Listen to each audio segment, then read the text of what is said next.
Image capture sensors today are everywhere. To preserve privacy, an advanced form of encryption is now ready for prime time. I spoke to Tak Goto and Fong Wu of NTT Research all about attribute-based encryption. So Tak, we have distributed digital cameras, tiny image capture sensors, if you will, everywhere. And we're just getting started. Could you frame where we're at with the privacy issues? As you mentioned, security camera system is widely used in the world, and actually it is a very great tool to protect us. So because it can save it can record the video of us, and it's eventually that can protect us. But because that image includes kind of the sensitive image, like people's face or license plates in the image, so that's a very well-known privacy issues. Mm-hmm. And that kind of got away from us, didn't it? I mean, it seems like the image capture devices and the collection of the capture of image data has accelerated quite a bit in the last 5-10 years. Exactly. And the privacy problem really wasn't addressed at the same level. Yes, the recent camera system, they record a high quality video, so that which means we can show, we can see more information in that video, clearly. So that's more problematic for the privacy perspective. Yeah. And turn to Fong here. Fong, this really, you could look at this as an encryption challenge. How we've encrypted internet-centric communications with digital certificates and PKI keys hasn't been quite enough to address the problem of privacy with image capture, would you say? Yeah, I think part of the issue here is really access control. And the regular encryption, you encrypt it, you have some degree of protection. But if somebody actually got the key, it's 0 or all. You either can open up the file, or in this case, is the whole video, or you cannot. So the data owner should have a control on what exactly the video she would like to provide to have access to. Right now, we already know the scenarios where you don't want, say, somebody's face associated. So there's a multi-layer of the situation over here. One is the privacy law, right? The privacy law dictates certain things, so that you need to comply with that. And then the second thing is the awareness of the privacy issue.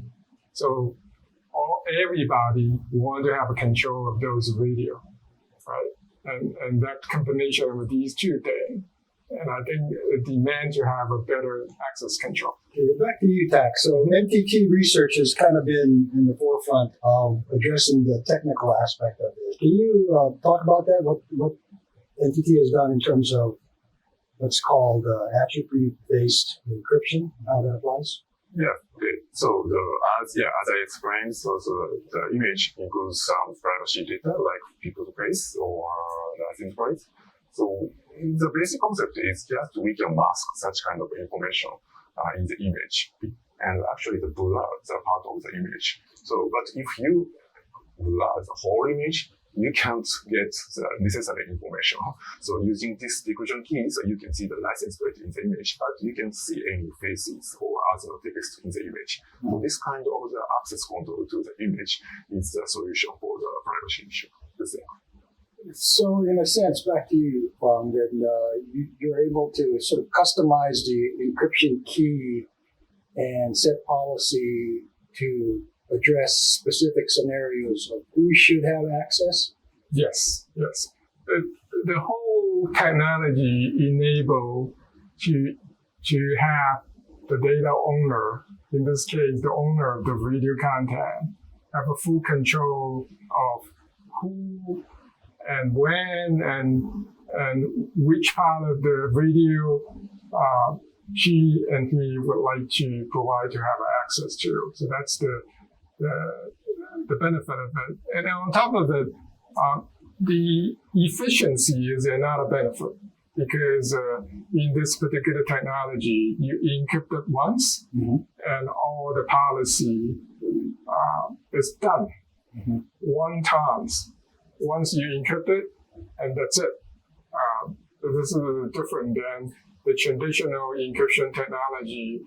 If you want to achieve that goal, you potentially need to divide the content of that video and encrypt it multiple times and provide different key to different data consumer. We haven't really solved the privacy problems with the current generation of surveillance cameras, if you will. Why is it important to get ahead of this and try and solve it for what's coming with these more powerful networks? Image capture everywhere. Yeah, the solution that we're talking about is actually not only for the future, but it's a solution for the current generation as well. We actually have a multi options, a different option of implementation that can actually take advantage of this technology while continuing to use the legacy camera and be able to solve the issue of this particular access control, the privacy protection for the surveillance video situation. So this solution is actually not only for the future, but actually is for today's video. So in closing, Tak, could you characterize where the advancements in terms of customizable encryption keys, attribute-based encryption that you guys have been in the lead of? Can you characterize where they stand now and what kind of lies ahead immediately? Let me explain what the ABE is. Yes, ABE is one of the encryption and decryption technology. But the existing current encryption technology, it encrypts the data and decrypts the data. And you can see the old data, so when it's encrypted. But using the ABE, so we can encrypt the data, but we can